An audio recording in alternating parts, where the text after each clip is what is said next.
মুখ্যমন্ত্রী বলেছেন, উড়িষ্যা সরকার বাঘ ছেড়ে দিচ্ছে, সেই বাঘ এসে আতঙ্ক ছড়াচ্ছে বাংলায়।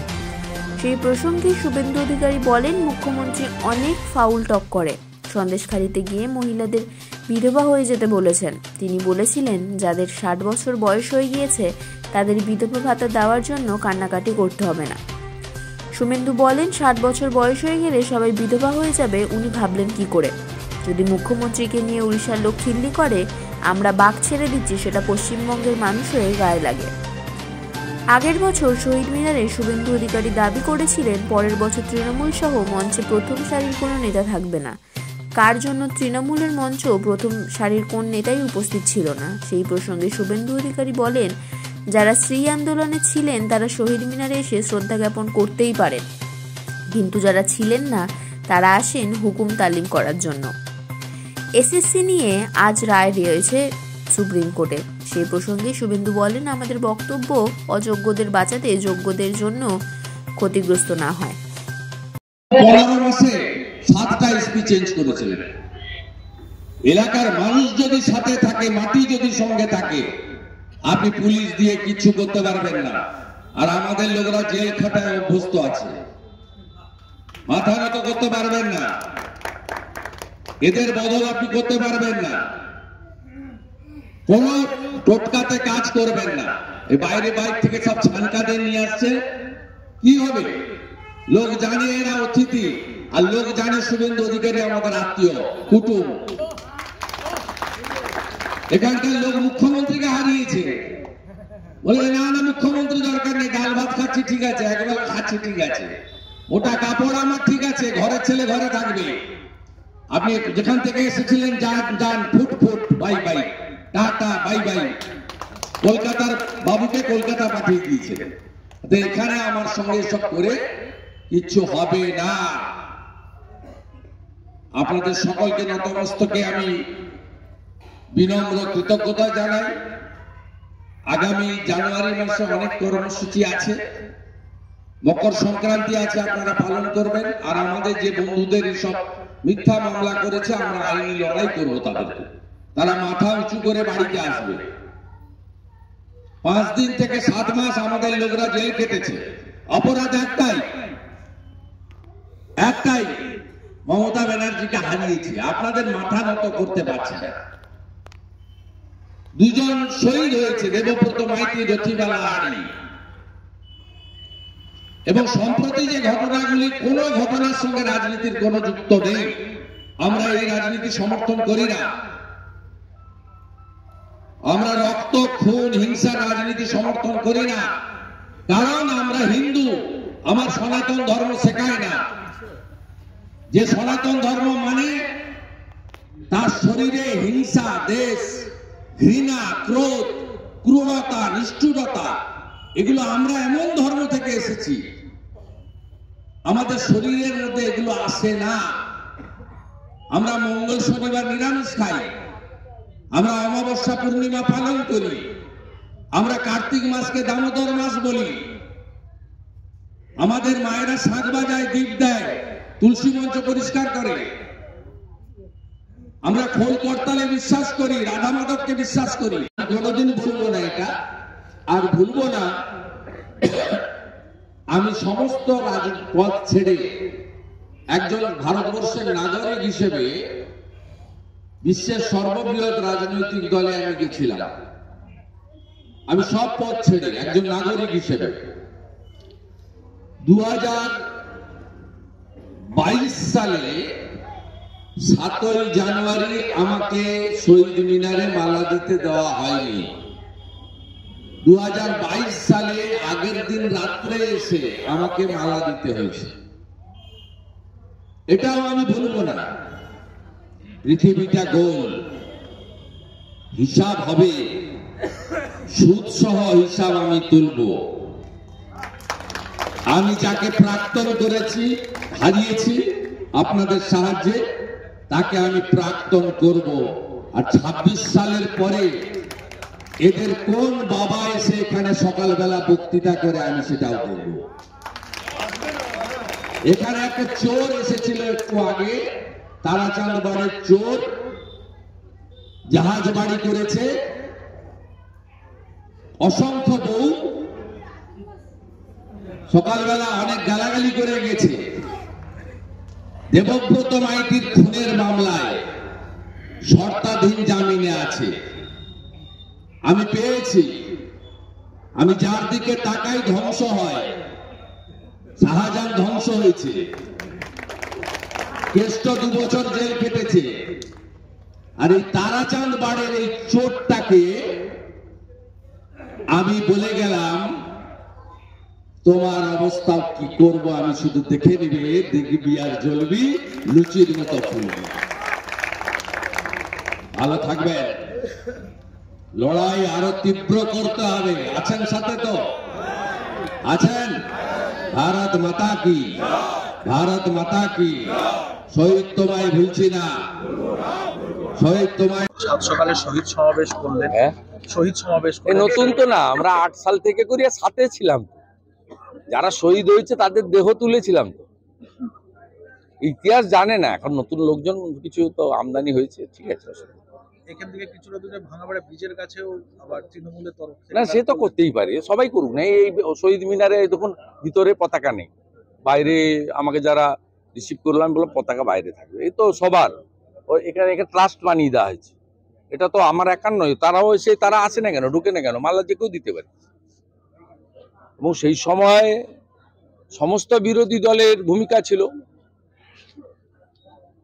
এসইউসিআইয়ের ভূমিকা ছিল, প্রভাস বাবুদের বিরাট ভূমিকা ছিল, লালকৃষ্ণ আদবানির ভূমিকা ছিল। লালকৃষ্ণ আদবানি প্রথম তো খেজুরির অবরোধ তুলেছেন, তা আপনি অস্বীকার করবেন কেন? আমি তো বলছি না, মমতা ব্যানার্জিকে আমরা যখন ডাকতাম আসতেন, বাকিটা আমরা করতাম, আবার চলে যেতেন। আবার আমি এখানে আসতাম, যে দায়িত্বটা এখানে দিয়ে যেতাম নিশিদাকে, বা ওখানে আপনার ওই ওপারের অঞ্চলে যারা ছিল স্বদেশ অধিকারী, অশোক করণ বা অন্য যারা ছিল, কেউ কেউ তৃণমূলেও আছেন, তা আমরা সেইভাবেই করতাম। সবাই মিলে আন্দোলন হয়েছে। সিপিআইএম ছাড়া সমস্ত দল প্রায় ঐক্যবদ্ধ ছিল, এবং এখানে প্রত্যেকেরই কিছু না কিছু অবদান আছে। মহেশ্বেতা দেবী টাকা না দিলে আমরা তো জামিন করাতে পারতাম না। মহেশ্বেতা দেবী তার ম্যাগসেসে পুরস্কার সার্কেট টাকা প্রায় 30 লক্ষ টাকা দিয়েছে আমাদের অ্যাকাউন্টে, তার টাকায় জামিন পেয়েছে সবাই, হাজার হাজার আসামি ছিল। অর্থাৎ আপনি অবদানটা অস্বীকার করবেন কেন? আমরা তো বলছি সেই সময় আন্দোলনে লালকৃষ্ণ আদবানির ভূমিকা ছিল, সুষমা স্বরাজের ভূমিকা ছিল, রাজনাথ সিং এর ভূমিকা ছিল। আদবানি যে অপোজিশন লিডার, 62 দিন পার্লামেন্ট বন্ধ রেখেছিল। বিরোধী নেত্রী মমতা ব্যানার্জি এসেছেন এখানে যতবার ডাকা হয়েছে, এসইউসিআইয়ের প্রভাস বাবু এসেছেন এখানে, এমনকি ফরওয়ার্ড ব্লক বামফ্রন্টের শরিক ছিল, অশোক ঘোষ এসে মিটিং করে এখানে প্রতিবাদ করে গেছে। আচ্ছা, আমরা ইতিহাসটাকে বিকৃত করতে চাই না, আপনারা বিকৃত করছেন কেন? এই একটা চোর তারাচাঁদ বাড়ি জাহাজের মতো বাড়ি করেছে, সে একটু আগে এসে আমাকে আক্রমণ করছে। আমাকে আক্রমণ করবেন কেন?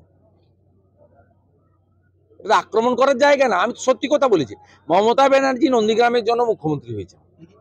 অনেকগুলো কারণ থাকতে পারে, কিন্তু বড় কারণ হচ্ছে নন্দীগ্রাম। কারণ সিঙ্গুরের আন্দোলনে সাধারণ মানুষের সমর্থন ছিল না, কারখানাকে ভেঙে উড়িয়ে দিয়েছে। এখানেও যদি কারখানা সঠিকভাবে জেলিংহামের জায়গায় অন্য জায়গায় করতেন, অসুবিধা ছিল না। 29টা গ্রাম যার নেয়ার কথা না লক্ষণ শেখ, তিনি নিয়ে নিয়েছেন ওই দীনবন্ধুপুর লকগেট থেকে সাহেবনগর 7 খণ্ড পর্যন্ত। এই জায়গায় 29টা গ্রাম সেই ব্রিটিশের মতো, সুতানুটি, গোবিন্দপুর, কলকাতা, পুরো গ্রাম যদি নিয়ে নিতে চান, মানুষ সমর্থন করবে কেন?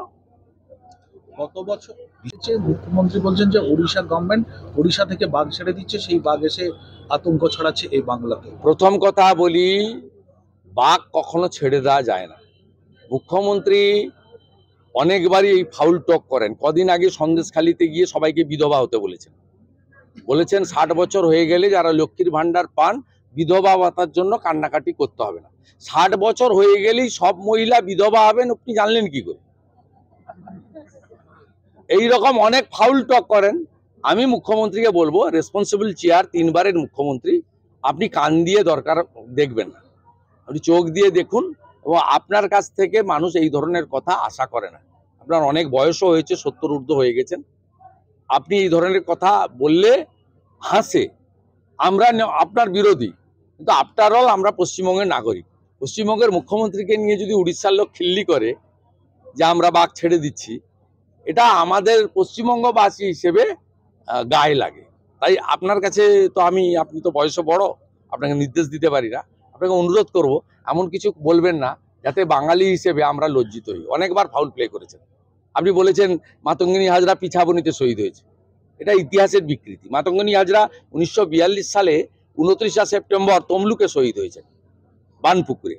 আপনি বলেছেন 47-এ রবীন্দ্রনাথ ঠাকুর গান্ধীজিকে শরবত খাইয়েছেন। রবীন্দ্রনাথ ঠাকুর 41-এ মারা গেছেন। 1500 কেজির বাচ্চা হয় আপনি বলেছেন। 1500 কেজির বাচ্চা হয় না, 1500 কেজি বাচ্চা হয় না। এইগুলো খুব খারাপ লাগে। এটাও সেই পর্যায়ে আর কি, খুব সিরিয়াসলি নেওয়ার ব্যাপার নেই, খুব লাইটলি নেই। না, আমি জানবো কি করে সুপ্রিম কোর্টে কি হবে না হবে, জানবো কি করে সুপ্রিম কোর্ট কি করবে তো আমরা জানি না। আমাদের বক্তব্য অযোগ্যদের বাঁচাতে যোগ্যরা যেন ক্ষতিগ্রস্ত না হয়। আমরা যোগ্যদের পক্ষে, অযোগ্যদের বিরুদ্ধে। জানুয়ারি মঞ্চ থেকে বলেছিলেন যে এবছর ভোট আছে, দেখবেন ওখানে অনেক পরিযায়ী নেতারা আসবে, পরের বছর কাউকে দেখা যাবে না। কার্যত দেখা গেল ওই তৃণমূলের শিবিরে যেখানে শহীদ সমাবেশ হলো, প্রথম সারির কোনো শাসক দলের নেতা নেই। আমি বলবো ওদের অধিকার আছে করার প্রত্যেকের, আমার এটা নিয়ে কোনো বক্তব্য নেই। আমি শুধু বলি এগুলো কৃত্রিম, ন্যাচারাল নয়। এবং যারা সেই সময় তৃণমূলের আন্দোলনে ছিল তারা কেউ এখানে আসেন, যারা সেই সময় আন্দোলনে ছিলেন না, পাশে দাঁড়াননি, তারা এখন আসেন কর্মচারী বিধায় এবং তাদের দলের হুকুম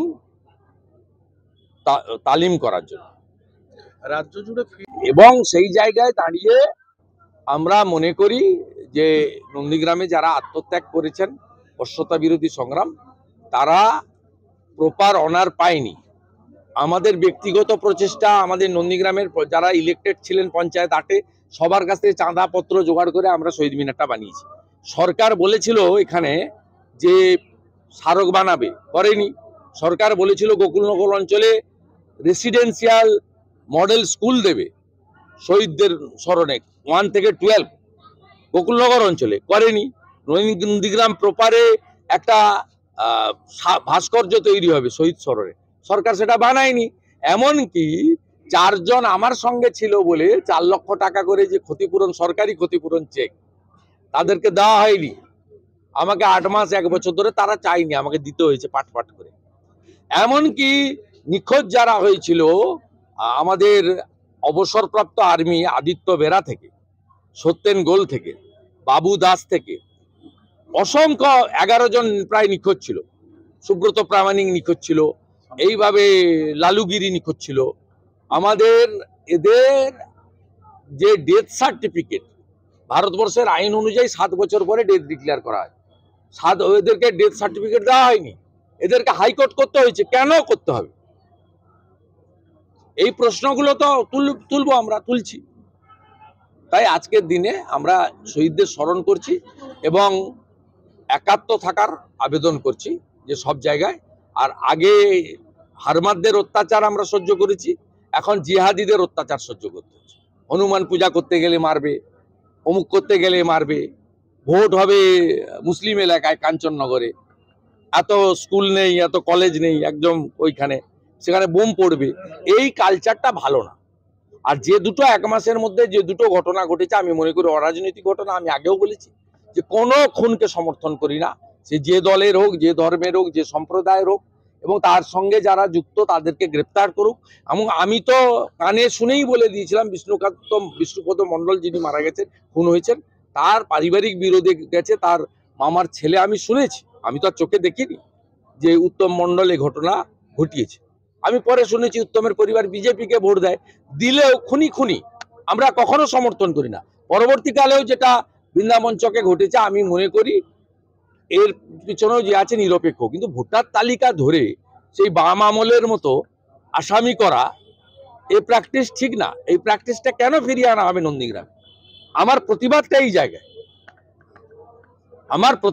এই জায়গায়, যে ভোটার লিস্ট ধরে কোথায় নগেন পাত্র, কেন্দামারি বাড়ি হলদিয়ার কাছে, তার বাড়ি থেকে বৃন্দাবন চকের দূরত্ব 25 কিলোমিটার হবে। কোথায় হরিপুরে মেঘনাথদার বাড়ি থেকে বৃন্দাবন চক 15-20 কিলোমিটার হবে। ধনঞ্জয়ের বাড়ি জেলে মারা কোথায় একেবারে আপনার এর বর্ডারে, বয়ালের বর্ডারে, সেখান থেকে বৃন্দাবন চকের দূরত্ব 20 কিলোমিটার 22 কিলোমিটার হবে। অতএব এই প্র্যাকটিসটা আবার কেন ফিরিয়ে আনছেন আপনারা? তাহলে তো গাছ থেকে পড়বে, বাজ পড়ে মরবে, ছাদ থেকে পড়বে, হতেই পারে অ্যাক্সিডেন্ট, আমি মৃত্যু কামনা করছি না, তো আটকাতেও তো আপনি পারবেন না। এটা সিপিএম করেছিল, হরে কৃষ্ণ চিত্তি সাপ কেটে মারা গেছে, তাকে বুদ্ধবাবু ক্ষতিপূরণ দিচ্ছে স্টেট ব্যাংকের মাঠে, বলছে হরে কৃষ্ণ চিত্তি তাকে ভূমি উচ্ছেদ প্রতিরোধ কমিটি মেরে দিয়েছে। তার মার্ডার কেস হয়েছিল, পরে প্রমাণ করতে পারেনি, সাপ কেটে মারা গেছে, তাকে নিয়ে এসে বলে বডি দরকার দিয়ে দাও। এই জিনিস কেন ফিরিয়ে আনছেন লোককে? ভদ্রলোকরা কেন বাড়িতে থাকবে না? রাজনীতি হোক না, আলাদা আলাদা রাজনীতি হবে, লড়াই হবে, কেউ জিতবে কেউ হারবে, তা কি আছে? এই প্র্যাকটিস বন্ধ হওয়া দরকার আছে। আমি এটাই সকলের কাছে আবেদন করব, এবং এরা শুনবে না, শোনার পাত্র নয়। কারণ পান থেকে চুন খুসলেই আইসি ট্রান্সফার, অমুক ট্রান্সফার, দমন পীড়ন আছে। আমি বলবো জুডিশিয়ারি এবং জনগণ এরাই একমাত্র বাঁচার রাস্তা। জনগণ ঐক্যবদ্ধ থাকবে, জুডিশিয়ারি নিশ্চয়ই সত্য মিথ্যা যাচাই করবে।